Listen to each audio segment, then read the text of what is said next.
Hello everyone, and thank you for clicking on this video. Today, in case you didn't know by clicking on the video, I am going to be reviewing the Acolyte full series from Disney+. I enjoyed the series very much. I thought it was well performed, well acted.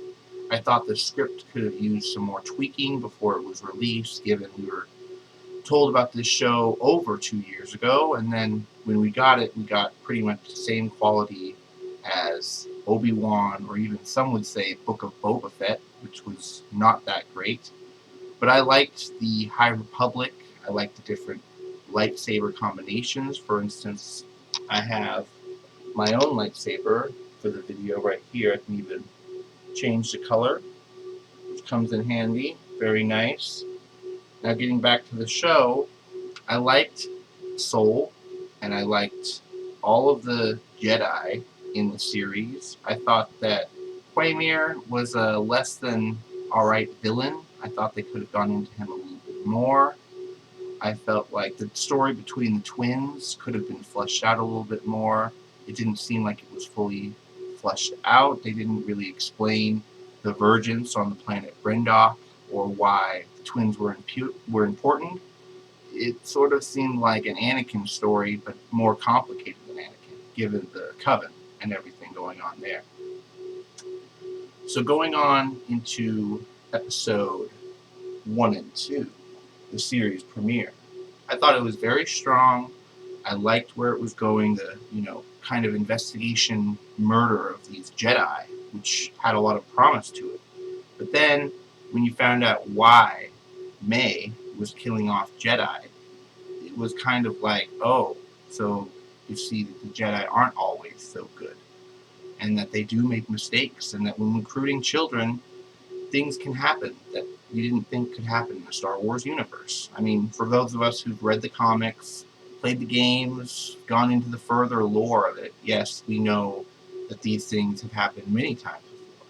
But for a first introduction to, I'd say, average Star Wars fans, this painted the Jedi in a different light that they haven't been shown before. And I didn't feel that they explained the Sith that well. I felt like giving us the post-credit scene of Darth Plagueis wasn't enough. They should have done more. And I feel like the showrunners, and Dave Filoni especially, he knows this. He knows that they need to do better. And so I'm hoping that, not that they get a season 2, God forbid, but that they do more shows in this era of the High Republic. I'm not sure if they'll do that, given the reviews have been the lowest of any Star Wars show ever on Disney+. I'm hoping here, as a personal fan, that they will continue in this storytelling like everyone wanted. They wanted a High Republic movie, which is what I'm still hoping we'll get, maybe in 2026 or 2027. Who knows? But I am still holding out hope for Star Wars, hoping it will get better. We know that we're getting a Episode 10 Rey film in the next couple of years. We're all hoping that that will do well. Hopefully that will do a little bit better than Rise of Skywalker did. So let's all hope and pray. There is also the chance they could bring back Mace Windu. They never did show off his death, besides in Episode 3 falling out of a window. But we all know that falling to your death is never really a real death. So we know he can bring back Mace Windu. They showed off Yoda at the very end of Acolyte, which I felt like, leave Yoda out of this. Don't bring in Yoda. He doesn't need to be a part of this. So here was my overall review of the Acolyte. I liked it a lot. I felt like the story could have been better if they had the scripts worked on a little bit better. So let me know in the comments down below. Make sure to like the video, subscribe, hit the notification bell for future content.